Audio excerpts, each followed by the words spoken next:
Hello, welcome to the first episode of As the Worms Turn, where you can turn to get your worm bin composting questions answered. Eventually, these episodes will be available to members only as we enter the world of hands-on worm bin composting and start putting together a worm bin, taking it from startup to harvest of worms and castings. These episodes will be shot on video so you can see how to do it as we're doing it. We will cover every aspect of worm bin composting: bedding, feedstock, moisture levels, troubleshooting, harvesting worms, and processing castings.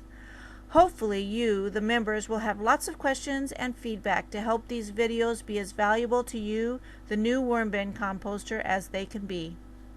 For now, I have just wanted to give you the opportunity to get to know me better.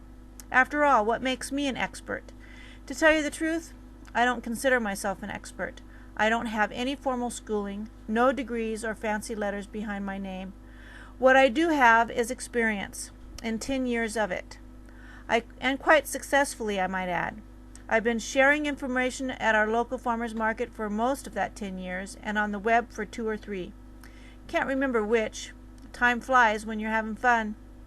I have taken the time to read everything I could get my hands on and try to stay in touch with people in the industry. There's a lot of information out there. Most of it is good. Some of it is questionable as to whether the person is getting their information from industry experts or just propagating his hearsay. If you have something valuable at stake, I would definitely take the time to look up what an expert has to say. And you can ask questions too. Most reputable worm people gladly share their information. It's for the earth too, you know.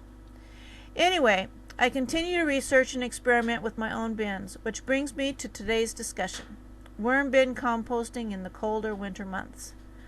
I worm farm in northern Idaho. We have definitely had a winter here with lots of snow and cold temperatures.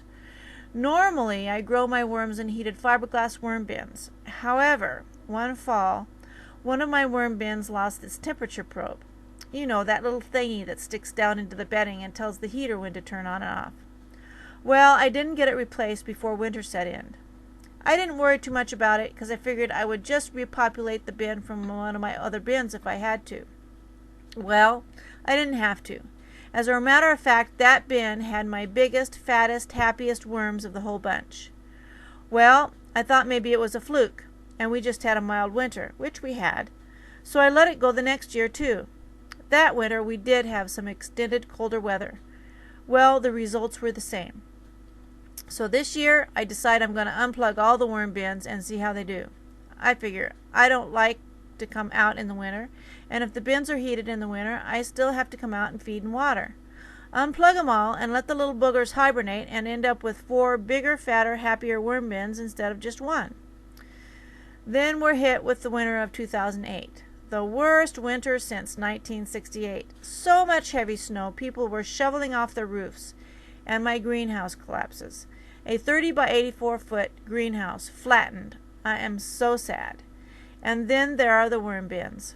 I was quite surprised the other day when I finally made it out there that the original bin without heat has a few pockets of heavily populated worms. The bedding is still pretty frozen, which is amazing that there are any worms out there at all. But they are. I'll get the video out there as soon as the knee-deep snow I have to wade through is gone. But then we might have quite a few more worms. The other bins are a little more iffy. While there are some worms, there aren't many. I have plugged back in the worm bins and set the temperature low, 38 degrees. I want to bring the bins back slowly. Moisture is dripping into the buckets as the temperature rises above freezing. I will keep you informed as things progress. I put down some food waste slurry, some fresh dried up leaves, and watered lightly.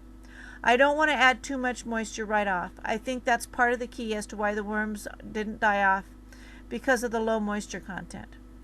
That's what I have to share today as the snow flies outside my window. Feel free to leave comments, questions, See me back here in a week for the next episode of As the Worms Turn.